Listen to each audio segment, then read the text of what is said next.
Nous avons tout le temps. C'est la Constitution qui le dit. 90 jours. Donc ceux qui demandent ce programme bien avant sont dans l'erreur. Avant l'échéance du mandat du président de la République en exercice, la CENI doit publier. Sinon, à ce moment-là, elle violerait la Constitution. Donc ceux qui demandent avant, maintenant là, sont dans... En fait, il y a une certaine erreur d'appréciation de leur part. Mais absolument. Selon vous? Nous, quand nous disons nous allons respecter la Constitution, nous prenons tout ça dans la Constitution. Nous n'inventons rien. La majorité présidentielle n'invente rien. C'est dans la Constitution. Quand nous arrivons à 3 mois de l'échéance du mandat du président de la République actuel, si la CENI ne publie pas ces calendriers-là, là, il serait fautif. Elle serait fautive. Elle violerait la Constitution. Oh, nous sommes loin de là. Nous sommes loin de là. Pour nous, aujourd'hui, le peuple congolais a donné à Kabila et à sa famille politique un mandat de 5 ans. Nous ne sommes qu'à mi-parcours. Nous sommes à mi-chemin de notre mandat. Notre préoccupation, ce n'est pas 2016. Notre préoccupation aujourd'hui, la préoccupation du président de la République, c'est de faire de sorte que les 2 ans ici qui nous restent, les 2 ans et demi qui nous restent, faire encore mieux, faire mieux pour le peuple congolais. N'oubliez que ce n'est pas 2016. N'oubliez pas que... Mais le secrétaire général de la majorité présidentielle a dit que vous avez l'intention, la détermination de conserver le pouvoir, même après 2016. C'est notre droit. C'est notre droit. Et nous voulons le conserver après 2016. C'est notre droit. Comme également l'opposition qui veut conquérir,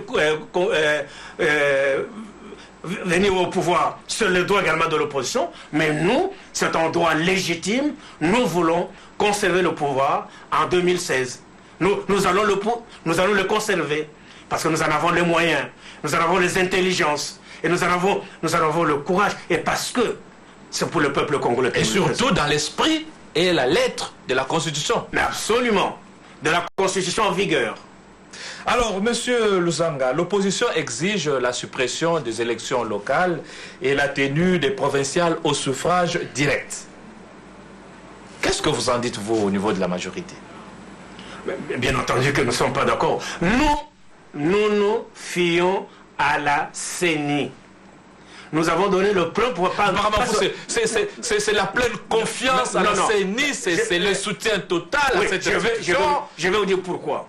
Tout simplement parce que cette CENI-là est composée de l'opposition, de la société civile et de la majorité. Il n'y a pas que la majorité qui est la preuve.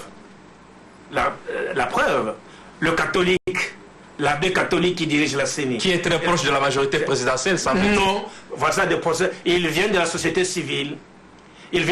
C'est ces pères de la société civile qui l'ont élu président de la CENI. Nous, à partir du moment où la CENI est composée de tout le monde, de l'opposition, de la majorité et de la société civile, nous disons tout ce qui vient de la CENI, eh ben, nous faisons confiance.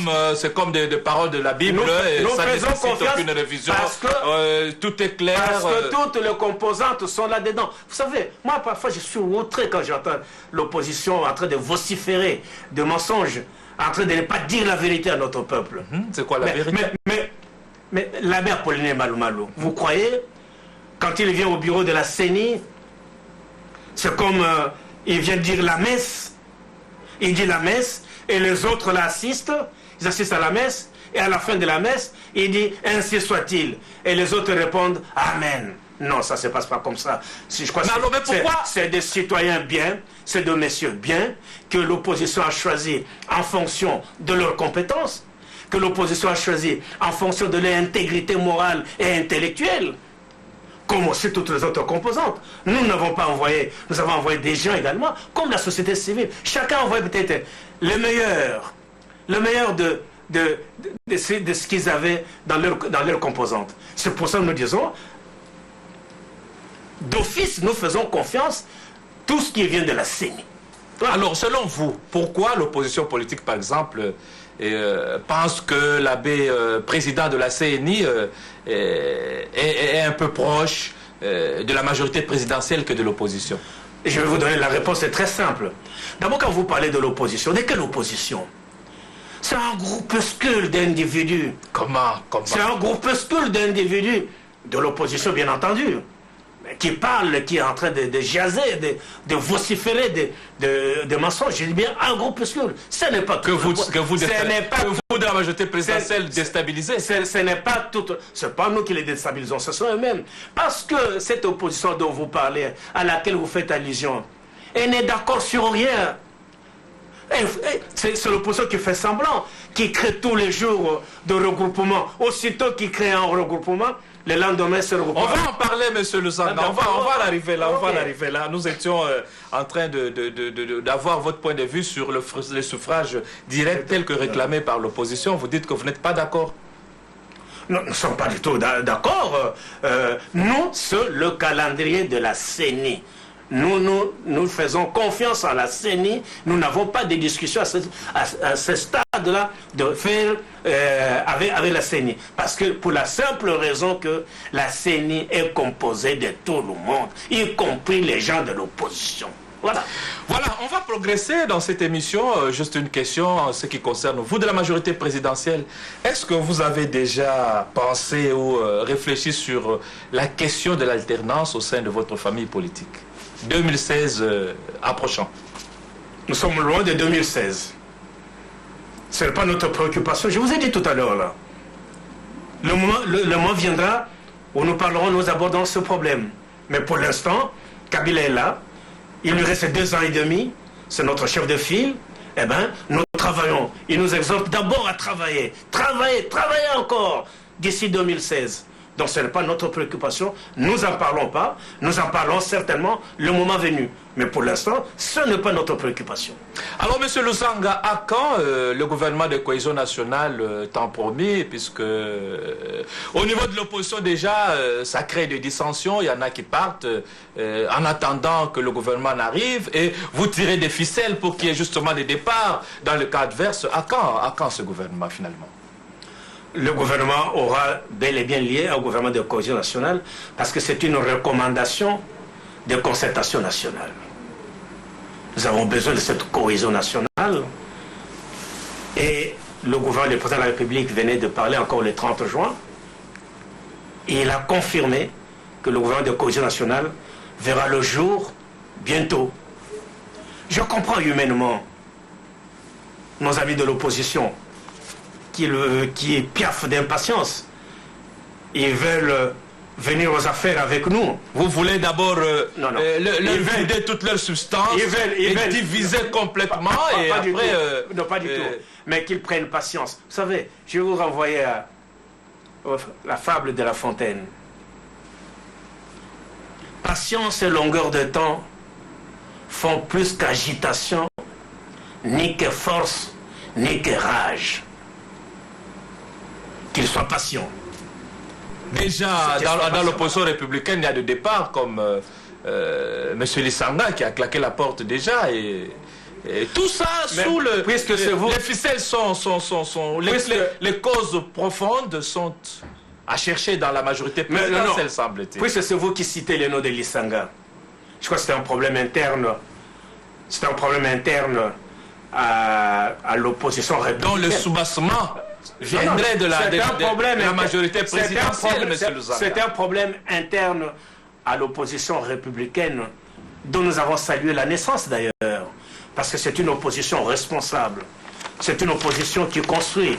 C'est une opposition qui voit d'abord les intérêts du pays avant le poste ministériel ou du portefeuille. C'est comme ça que nous avons salué cette opposition républicaine. Et surtout, qui a fédéré autour d'une grande figure emblématique de notre pays. Un homme qui a aussi une vision, qui a une vision de l'État congolais. Et ce n'est pas pour rien d'ailleurs qu'on l'appelle très sérieusement Léon l'État. Nous faisons confiance.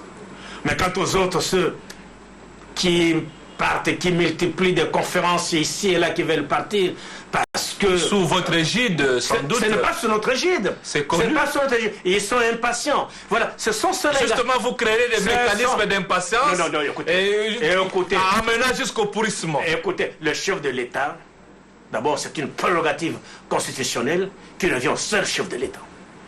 Lui, il a des paramètres que nous ne maîtrisons pas. C'est l'homme le mieux renseigné du pays. Et je crois qu'il ne faut pas qu'ils mettent à mal cette cohésion en précipitant les choses. Il vaut mieux qu'il ait tous les paramètres jusqu'en dernière minute pour mettre sur pied ce gouvernement de cohésion nationale, et il aura bel et bien lieu. Il aura bel et bien lieu. Voilà, il aura bel et bien lieu, le gouvernement de cohésion nationale, après près de 8 mois d'attente, que l'attente continue. Alors, 8 mois après la tenue de concertation nationale, est-ce que vous êtes satisfait aujourd'hui de l'application des recommandations issues de, de ces concertations? Bien entendu, nous sommes en train de les appliquer les unes après les autres. Il y avait 100 recommandations prioritaires. Non. Il y avait 673 recommandations. On a regroupé, il y en a 100. Et de ces 100-là, aujourd'hui, combien sont d'application, par exemple? Il y en a plusieurs qui sont d'application. Ce qui vous intéresse, parce que la recommandation qui vous intéresse, c'est le gouvernement de cohésion nationale. Et quand ce gouvernement sera mis sur pied, on ne parlera plus de... Or, tous les jours, on applique les recommandations. Il n'y a pas que le gouvernement. Il y a aussi l'amnistie. Mais voilà, par exemple, l'amnistie, c'est une recommandation. Mais qui, à ce jour, est sélective, cette amnistie? L'opposition estime que des figures de proue. L'ordonnance du président de la République avait bien spécifié les choses, avait bien cadré les choses. C'est pas n'importe qui devait bénéficier de l'amnistie. Il y avait des conditions qu'il faut remplir. Vous dites qu'il y a de grands noms qui ne sont pas amnistiés. Et alors, vous êtes un grand nom, vous avez volé l'État, et on doit vous amnistier. Il y en a qui n'ont même pas vu voler l'État, mais qui sont encore là. Mais citez-les. Citez-les qui?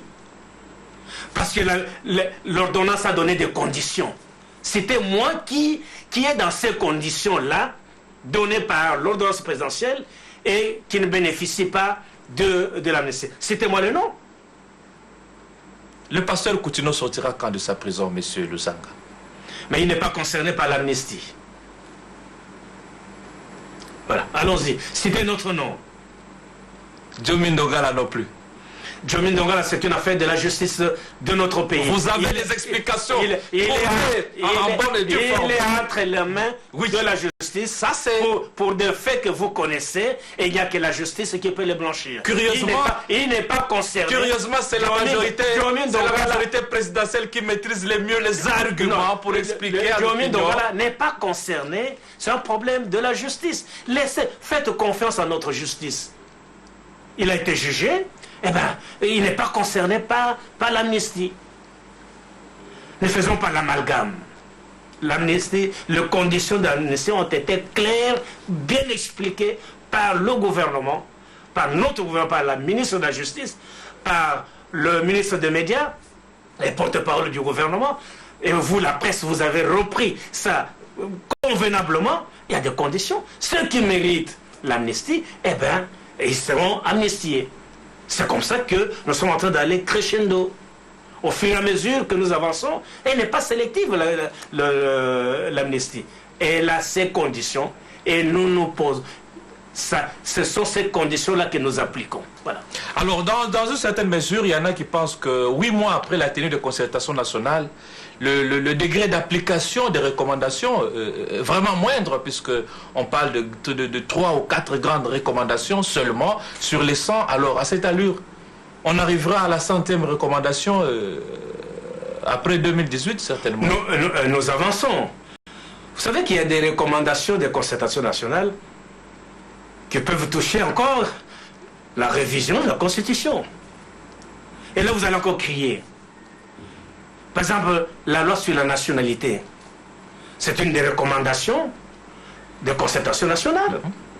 Nos compatriotes de la diaspora, et même nos compatriotes ici, vous, je vais vous poser la question, vous n'aimeriez pas avoir le passeport belge en même temps? Mais pourquoi, monsieur Lusanga, vous avez tendance à me poser des questions? Je suis avec le chasuble de presse ici. Nous sommes en train de dialoguer. Oui. C'est normal, vous êtes journaliste. Eh bien, nous sommes en train de dialoguer. Je peux vous poser aussi une question. Alors, je disais, c'est un exemple que j'ai donné. Tout à fait. Que la loi, par exemple, sur la nationalité. Je crois que beaucoup de Congolais aujourd'hui, avec la mondialisation, souhaiteraient avoir une autre nationalité par rapport à la nationalité congolaise d'origine. C'est une recommandation de concertation nationale, qui a été vraiment voulu, demandé par notre diaspora. Et nous sommes en train d'aller au fur et à mesure du temps pour voir qu'est-ce qui peut être appliqué immédiatement, qu'est-ce qui peut attendre, parce que je vous ai dit tout à l'heure là, ne serait-ce que cette recommandation-là, ça va nous envoyer à retoucher la Constitution, à revoir la Constitution. Parce que la Constitution qui dit la nationalité congolaise est une et donc on ne peut pas la partager avec d'autres nations. Vous êtes Congolais, un point barre à la ligne. Alors vous, une question, M. Luzanga, au niveau de la majorité présidentielle, comment avez-vous apprécié ou quelle herméneutique vous aviez faite de la déclaration des évêques de la conférence épiscopale nationale du Congo sur le déroulement ou la vie politique dans le pays? Je vais vous dire franchement que l'Église catholique, dans sa dernière déclaration, elle n'a pas été que négative, elle a été, à plusieurs égards, cette déclaration a été positive à plusieurs égards. Quand les évêques reconnaissent que le gouvernement, malgré les nombreux problèmes que nous avons eu, la guerre à l'Est, mais que le gouvernement a beaucoup travaillé, le gouvernement sur le plan des infrastructures scolaires, des infrastructures hospitalières, les routes, le transport et l'environnement macroéconomique, l'inflation. L'Église catholique a reconnu ces efforts-là. Et là, vous avez été très d'accord avec elle. Bien entendu, bien entendu. Quand l'Église catholique recommande l'utilisation rationnelle de nos ressources naturelles, mais bien entendu que nous sommes d'accord, c'est le souhait de tout le monde. Quand l'Église catholique demande que la CENI soit vraiment impartiale jusqu'au bout, nous sommes parfaitement d'accord. Donc c'est pour vous dire que les gens ont voulu exagérer, l'Église catholique n'a pas été que négative, elle a été juste et nous a fait certaines recommandations qui sont judicieuses et dont nous ne pouvons pas ne pas tenir compte. Mais là où nous ne sommes pas d'accord avec l'Église catholique, c'est par exemple sur le chapitre sur la révision de la Constitution. Nous disons, la Constitution nous permet de la réviser. Pourquoi ne pas la réviser? Et je voudrais vous rappeler pour mémoire, c'est cette même Église catholique, à l'issue des élections de 2011, qui avait trouvé que notre Constitution était incohérente. Et au moment où nous voulons corriger certaines incohérences, c'est la même Église qui dit « touche pas à ma Constitution ». En 2011, l'Église catholique avait demandé la vérité des urnes. Oui, la vérité des urnes, en déclarant également que la Constitution renfermait beaucoup de dispositions qui étaient incohérentes. Maintenant que nous l'avons suivi, nous avons suivi l'Église catholique. Nous avons suivi l'Église catholique en corrigeant ces incohérences-là. Et encore, c'est cette même Église qui tire sur nous. Non. Vous savez, je vais vous dire en ce qui concerne l'Église catholique. Ce sont des citoyens congolais comme nous qui nous aident à faire de sorte que le peuple congolais vive bien sur leurs droits. Mais il y a certaines matières, non, sincèrement, il faut que l'Église catholique dise la vérité aux fidèles catholiques. J'ai terminé parce que vous me parlez de l'Église catholique. Vous savez, quand les pharisiens ont demandé à Jésus à qui faut-il payer l'impôt, vous connaissez la réponse, c'est biblique. Ce sont les Écritures saintes.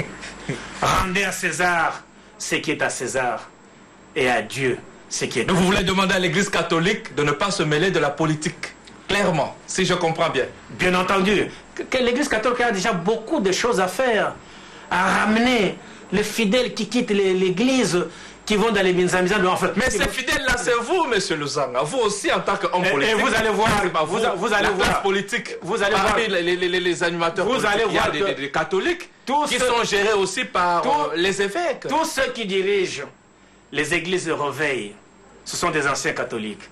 Et aujourd'hui, quand vous allez voir, là où il y a des assemblées des églises de réveil, mais quel monde! Alors vous nous donnez comme cahier de charge aux évêques d'aller chercher d'abord ces âmes-là. Ce monde-là, pour la plupart, viennent d'abord de l'Église catholique, de notre Qu'ils Église, reviennent.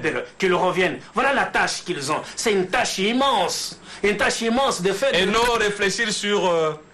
Non, d'abord ramener tous ceux qui nous ont quittés, les ramener dans nos églises, que nous puissions remplir encore les églises, plutôt que de voir des défilés, de gens qui nous quittent, qui quittent l'Église catholique pour aller dans l'Église de réveil. C'est d'abord une tâche immense qui commence d'abord par là. Il y a un problème. Il y a un problème avec nos fidèles. Nous disons, l'Église catholique, c'est le fondement, eh bien, que cette Église catholique, ça donne d'abord à la tâche qui est la sienne, à la tâche sauver les âmes. Voilà. Voilà, c'est votre point de vue, je vous le concède. On va maintenant parler de dossier d'actualité, le parc agro-industriel de Boukangalonzo. Vous êtes ressortissant de la province du Bandundu. Le chef de l'État vient donc de lancer ce parc il n'y a pas longtemps. Qu'est-ce que cela représente pour vous? D'abord en tant que ressortissant du Bandundu et ensuite en tant que membre de la majorité présidentielle. D'abord, je voudrais vous informer, bien entendu, que ça a commencé par le Bandundu, ma province d'origine. C'est une joie pour nous, une joie immense. Et il y a des explications, c'est parce que c'est à la proximité de Kinshasa, justement. Donc, de cette grande agglomération de plus de 10 millions d'habitants. Et en tant que ressortissant de Bandundu, encore un autre motif de fierté, de joie, c'est que ce parc agro-industriel va donner également de l'emploi. Si vous avez suivi toutes les 100 000 emplois, 100 000 emplois, eh bien, les jeunes de Bandundu, les charpentiers, les maçons, les menuisiers, tous ces enfants qui font les écoles agronomiques, ils seront employés sur les chantiers. N'est-ce pas que c'est vraiment une bonne chose? Notre souhait, c'est comme ça a été dit, ce n'est pas seulement le Bandundu, je crois que ça va aller dans toutes les provinces. Et c'est pour ça que nous disons justement, c'est ça notre préoccupation, qu'il y ait dans chaque province un parc agro-industriel.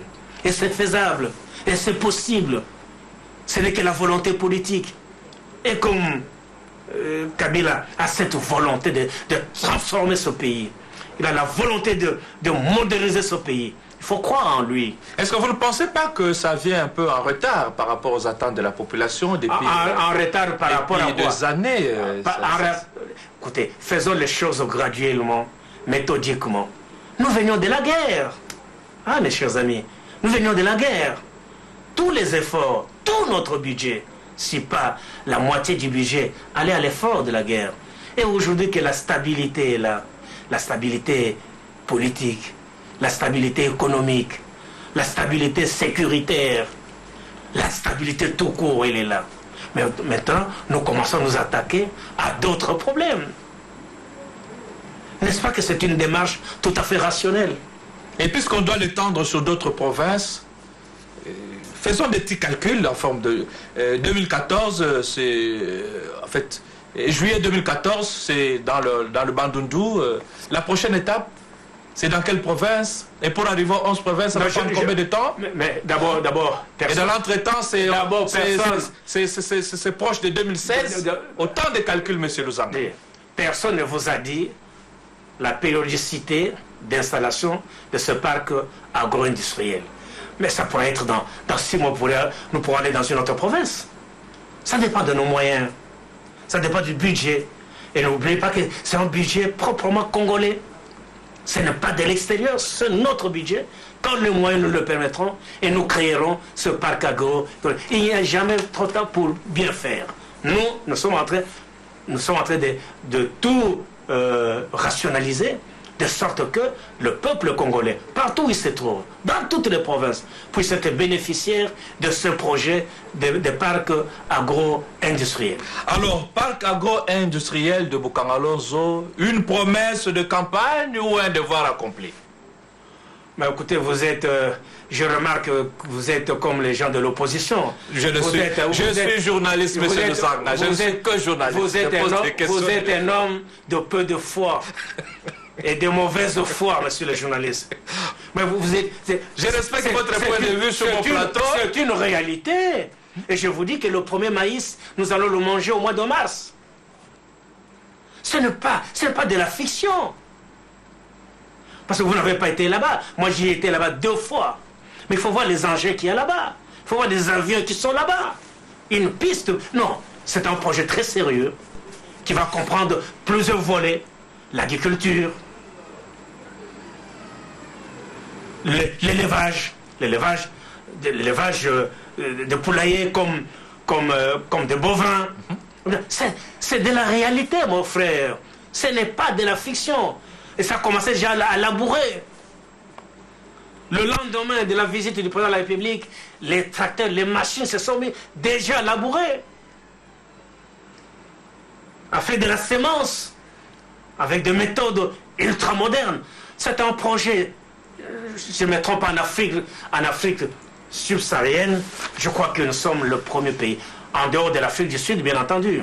En dehors de l'Afrique du Sud, je crois que nous sommes le premier pays à avoir un tel projet. Alors, et les résultats, vous allez le sentir bientôt. Parce qu'au mois de mars, nous allons manger le premier maïs. Alors, outre le maïs, que nous allons manger la viande, la ville de Kinshasa sera inondée en denrées alimentaires. Alors, quel dividende politique on peut tirer de ce projet-là, selon vous? Mais bien, dividende, non. D'abord, puis moi, je vais vous expliquer. Sur le plan financier, ça va nous permettre d'arrêter les importations. Nous allons gagner. La Banque centrale va gagner. Nous allons garder nos devises au lieu de les dépenser pour aller importer le maïs, importer, je ne sais pas quoi, des légumes qui viennent de l'extérieur. Nous allons certainement gagner, et beaucoup gagner. Et ces devises-là serviront à d'autres projets pour le pays. Dividendes politiques, non. Ce n'est pas un problème de dividendes politiques.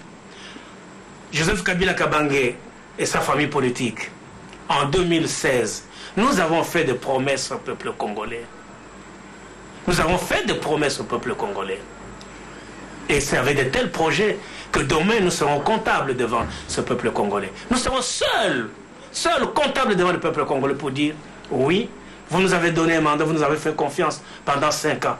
Voici ce que nous avons fait. Voici ce que nous avons réalisé.